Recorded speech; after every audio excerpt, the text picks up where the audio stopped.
Okay, boys and girls, let's talk about how to create our everyday object drawings, just like our artist Christoph Niemann. So what you first need to do is find an object. Ms. Buettner has a whole bin of random objects, or you can maybe pick something from your desk or in the classroom if you get permission first. So I just found a pair of scissors, and I'm going to use this as my everyday object. I also need to find a marker color. It could be any color, or I can use multiple colors. And then I need to find a background paper. I have big white papers and small ones. You're going to choose a size based on your size of your object. So small paper might not fit my whole object and a drawing, so I'm going to use a big paper for this. So my first step is to just place my object down on my paper, and then I'm going to add some drawing details to it. So it doesn't really matter how I place it unless I really want to make a specific type of drawing. So I think I'm just going to place it right in the middle of my paper. Now I'm going to show you kind of how that artist Christoph Niemann was creating his work of art. So I'm going to base this on that picture of the scissors and the girl who's sitting down reading the newspaper. So I place my object down, and I need to add some drawing details around it to make the scissors look like they're not scissors anymore. So I'm going to make this look like the leg of a girl sitting down. So I'm going to start with my marker. You can start with pencil if you want first, if you're a little bit scared to start with marker. So I want to make sure my object doesn't really move around, so I can hold it or just kind of avoid it with my hand while I'm drawing here. And I'm just going to add some drawing details. I think I'm going to start with her shirt here.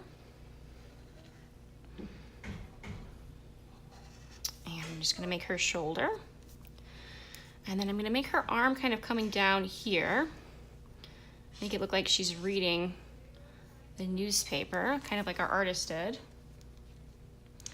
So I think I might need to add something right here, like a big book or newspaper.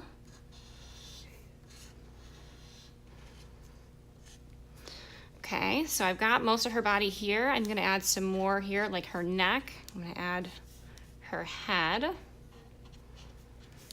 her hair. And the rest of her nose and her face here. Just little details for her eyes, nose, and mouth. And I think I'm just gonna start to color some things in now. So I'm gonna block this in orange. And the reason why I'm using an orange, boys and girls, is because the orange kind of matches the orange of the scissors. So I kind of like how those blend together. And it almost makes it look more realistic, like she is really a part of the scissors. So I'll just carefully add some details to my drawing. If I think I need more details to this, then I'll go back and add more. But so far I think that looks pretty good. So her leg is really blending in here with the object.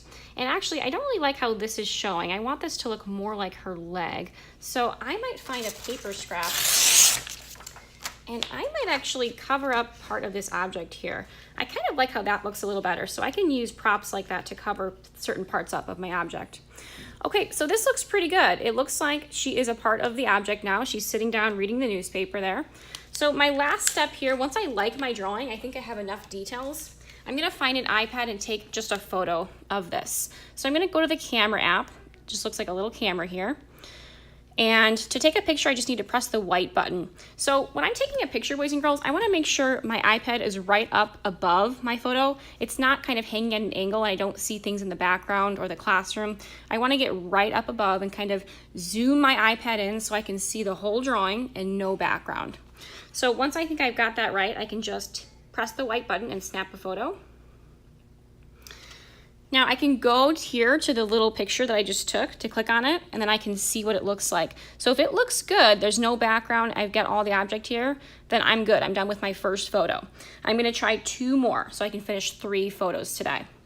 Now if you do have something in the background that you don't like the classroom, come see me and I'll show you how to crop it. That means take things away from the background. Okay, so I've got my first photo done. I'm going to get rid of this object and pick a new object. Get rid of this paper, I can just recycle it. Or better yet, I can use the back since I have space here. Eventually we'll just recycle all these. Because boys and girls, our final work of art is not this paper, it's this photograph that we're gonna print. Okay, all right, let's get started, pick some objects.